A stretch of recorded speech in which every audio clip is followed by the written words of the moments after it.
السلام عليكم ورحمة الله وبركاته. ازيكم حبايبي؟ عاملين ايه؟ يا رب تكونوا كلكم بخير.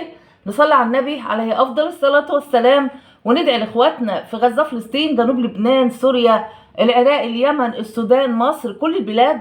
ربنا معاهم، ربنا ينصرهم نصر عزيزا مقتدر. اللهم نصرك الذي وعدت. بشكر كل اخ واخت خارج مصر وداخل مصر على راسي، والله بحبكم قوي. ربنا يديمكم نعمة في حياتي يا رب، وانتوا السند والعون بعد ربنا. وان شاء الله قناتي هتكبر بيكم وليكم باذن الله. انتوا تاج على راسي والله، احلى ناس في الدنيا. متابعين قناتي الغاليين. كومنتاتكم الحلوه اللي بتسعدني، اللايكات. لو عجبكم الفيديو حطوا لنا بقى اللايك حبايبي. هنتكلم النهارده في كذا موضوع. اول موضوع معانا ابو زياد، وبنقول له مليون مبروك على يعني رجوع ولادك ليك، والحمد لله. اتواصلت مدام آية اللي هي زوجة شريف المصري، المهندس طبعا المعروف، اتواصلت بسحر مرات محمود. وبجد كان ليهم الفضل ان هم يرجعوا ولاد ابو زياد. هتقولوا لي بقى ان محمود خاف ان ابو زياد يطلع له الفيديو اللي قال عليه. ملناش دعوه يا جماعه بالكلام ده. المتابعين او المشاهدين يعني يهدوا شويه، عشان بجد الراجل ده قعد 4 سنين واكتر نفسه بس ياخد ولاده في حضنه، والحمد لله ان هو وصل للدرجه دي، ان هم جابوا له ولاده والحمد لله. وجدتهم شافتهم، ويعني الموضوع بقى سهل دلوقتي يا جماعه. فيا ريت الناس تهدى شويه. محمود بقى خاف ما خافش، يعني بلاش الكلام ده كله. مبروك يا ابو زياد، رجوع ولادك ليك. يا رب يا رب يجعلهم بارين بيك كده. وبتمنى يا زياد انت ونيره ويوسف وريماس ما تقطعوش تاني مع والدكم، لان هو ده اللي ابقالكم. ابو زياد استحمل كتير. الله يكون في عونه، بجد راجل ما يشوفش ولاده. حارب وعافر كتير عشان يشوف ولاده، بس ان شاء الله يوم في الاسبوع. لكن الحمد لله رب العالمين، بنقول لك الف مليون مبروك رجوع ولادك ليك يا ابو زياد. وربنا يا رب يهديك يا نيره انت وزياد، لانكم انتوا كبار، يعني ما تقطعوش مع والدكم تاني. حطوا لي بقى اللايك حبايبي.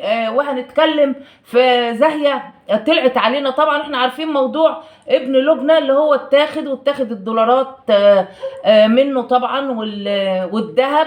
فهو طلع الولد دلوقتي بكفالة 10,000 على ذمة القضية، يعني هو معمول له قضية، لكن الولد في الجيش طبعا، فأكيد خرجوه عشان كده، لأن برضو ده مستقبله. طلعت علينا زاهية بلايف وهي في المصيف طبعا. قعدت تعيط، لكن إن كانت بجد دموع تماسيح. انا بشوفها كده. انا ما بكرههاش ولا بحبها يا جماعة. احنا بنطلع نقول اللي احنا شايفينه قدامنا ايه. كانت عمالة تعصر في عينيها الصراحة، يعني مفيش الدموع اللي هي من القلب. بتقول انا بحب زياد. انا ده زياد ده لما كان بيشوفني بعيط ولا بيجرالي حاجة بيطبطب عليا. طيب زياد ده يمه هقول لك يمه يا زاهيه او يمه محمد، خلينا نقول زاهيه. ما عزمتهوش ليه زياد في فرح ابنك محمد؟ ما هو انت بتقولي زي ولادي بالظبط. حتى بتقولي ان محمد وعيالك التانيين قعدوا يسالوا عليه، هو عمل ايه يا ماما، هو سوى ايه يا ماما. طيب يعني ولاد خاله. احنا قلنا لكم الشباب دي يا جماعه ملهاش اي 30 ذنب في اللي انتوا بتعملوه ده.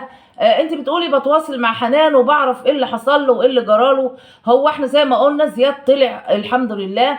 لكن يا زاهيه طالما هو غالي عندك قوي كده، امال ليه عملتي نرمين وحش واتكلمتي عليها كلام وحش جدا؟ والبنت كل ما تطلع مع حلميه اللي هي امها طبعا، فكل ما تطلع مع امها في القناه تعملوا لها حكايه ليه؟ والقنوات اللي هي تبعك يا زاهيه، يعني بجد يعني انتوا ليه يا جماعه بتكيلوا الكلب بمكيالين؟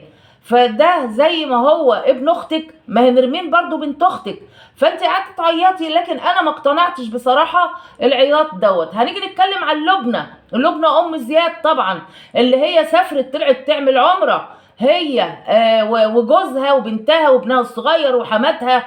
طب يا جماعه ملناش دعوه، مش هنتكلم بقى في داعمين طلعوا 5 اشخاص عمره. بجد دي حاجه برضو مستحيله يعني يا جماعه. هي ما قالتش مين الداعمين ولا حاجه، ولا قالت مين اللي طلعها. الله يسهل لك لحالك يا لبنى. لكن اللي احنا بنقوله ان انت ما زعلتيش على ابنك، قلبك ما وكلكيش كده، يعني هقول ايه، ما وجعكيش على ابنك ازاي تسافري. لا مش مهم العمره في الوقت ده يا جماعه، الضنا مفيش بعد الضنا. انت قاعده عامله لايف امبارح بتضحكي وعادي خالص وبتغني.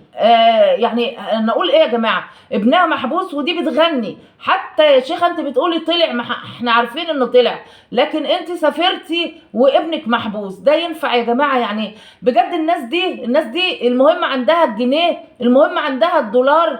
العيله كلها الصراحه معروفه بكده. يعني بيعشقوا حاجه اسمها داعمين، ممكن يعملوا اي حاجه عشان الداعمين. ملعونه الفلوس والله اللي تخلي ام تغني كده وابنها محبوس يا جماعه. حطوا لي بقى اللايك حبايبي. هنتكلم في اخر موضوع الست ام جنى اللي كانت مختفيه، واحنا عارفين ان هي في راس البر بتصيف. طلعت علينا بقى بفيديو وهي تعبانه جدا، واخده دور برد هي وبنتها جنى وابنها الصغير الجميل دوت مازن القمر، واللي سليم فيهم هو مازن الكبير. طيب يا مازن اهدى شويه بجد، اللي انت بتتكلم فيه ده كلام تافه جدا. ان انت بتقول انا يعني ضاعت عليك السفريه دي عشان ما اكلتش جمبري ولا سي فود. لم نفسك، انت عندك شاب وعندك عروسه، عيب الكلام ده. شباب زي الفل. احمد اللي ما طلعش معاكم، اللي انتوا جبتوه بالعافيه معاكم، وقلت يا ام جنى مازن ابوه اداله 2000 جنيه عشان اتحايلنا عليه يطلع معانا عشان يعرفنا بس الطريق، لان احنا ما نعرفوش. احمد راح معاكم، وانت قلتي حتى لا ابوه ما ادالوش ال2000، يعني ضحكتوا عليه. راح معاكم الولد وصلكم ورجع تاني، لانه بجد مكسوف منكم. الولد كبر، الولد عنده اصحابه في الجامعه. بتطلعي فضحاه، بتطلعي كل شويه تقولي الواد احمد ده في الحمام، ده بيعمل بيبي. يا ستي راعي كده ان في صحابه بيشوفوه. في مثلا، ما هو في السن ده اكيد بيحب بنت كده والبنت بتتفرج عليه، فشوفوا الواد ونظراته ليهم يا جماعه. مش حابب اصلا يتصور معاكم خالص. هنشوف مازن برضو وهو بيقول اني على ريان رجليه طبعا كانت وجعاه، وبيصور وقرب لنا الكاميرا قوي ورانا رجل ريان، الرجل بايظه يا جماعه. ام جنى قالت ان انا جبت بصله وعملتها حطيتها على رجله. بصله ايه؟ الحاجات القديمه قوي دي ايام ستي وستك. ايه ده؟ ايه التخلف ده يا جماعه؟ وديه الدكتور. انت قلت لما انزل لما اروح متغمر هوديه للدكتور اسامه. هو اسامه ده بتاع ايه ولا ايه ولا ايه ولا ايه يا جماعه؟ الدكتور ده ليه في كل حاجه كده. رجله وحشه قوي، شكلها بشع. شوفي ابنك، اعملي له تحاليل يكون عنده بعد الشر السكر، اعملي له تحاليل، اعملي له اشعاعات، شوفي رجليه. مازن بيقول رجل الواد هتفلص مننا. يعني ايه هتفلص مننا؟ هو الفلوس خلتكم جهله كده للدرجه دي؟ كتر الفلوس معاكم خلتكم ما بقيتوش حتى عارفين تتكلموا يا جماعه. احمد اتصل بيهم وقال لهم كارت الكهرباء خلص.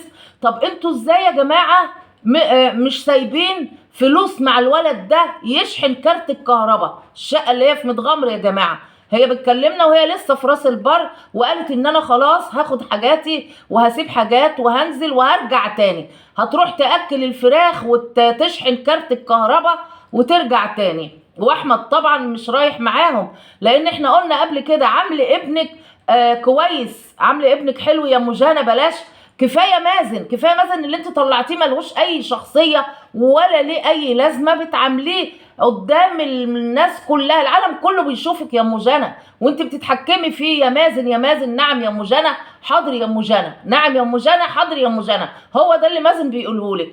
احترمي ابنك شويه. بنتك اللي بقت عروسه دي احمد احنا شايفينه الصراحه ما بقاش يطلع معاكم زي الاول، ولا حتى في المصيف. يا سبحان الله، راح وصلكوا بس ورجع تاني يقعد لوحده. عامل ابنك كويس يا ام جنى، ما ينفعش اللي انت بتعمليه ده بصراحه. وبصلت ايه اللي تحطيها الرجل ريان؟ احنا شايفين الولد بصراحه هينفجر يا جماعه، الولد تعبان جدا. يا ست خديه لاحسن دكاتره، اعملي له اشعات، اعملي له تحاليل، انتبهي لابنك. انت بس مش فالحه اللي عماله تخلفي وتجيبي في اولاد. طب حرام عليكي، هتتحاسبي عليهم حقيقي بجد. خلص الكلام معاكي يا ام جنى، ما بقيناش عارفين نقولك ايه ولا ايه. والله جنى دي برضو لو تلاحظوا يا جماعة ان هي طالعة برضو كده، يعني بتحب الوحدة، خلاص اتعودت على ان ما يبقاش ليها اصحاب، ما يبقاش، ما بتخرجش، ما بتروحش هنا، رجليها على رجل ابوها وامها واخواتها. مفيش حتى حد بيجي لهم، لا بيروحوا لحد، مقطوعين كده زي ما حضراتكم شايفين. البنت حتى ما بتروحش جيم عشان جسمها، دي بتقعد يا جماعة لابسة الإسدال، والله العظيم أتخن من أم جنى دلوقتي. يعني اللي يشوفها يقول هي أم الواد مازن الصغير ده. فحرام عليك يا ام جنى، دفنتي ولادك بالحياه والله. ادي احمد اهو نفر منكم خالص، يعني ابتدى ينفر منكم، مش حابب يتصور معاكم، مش حابب يخرج كمان معاكم. اي شاب بيتمنى يروح المصيف يغير جو، انما هو للاسف مش حابب يخرج معاكم. مازن بيعامله طبعا معامله وحشه جدا، بتدوله فلوس على القد.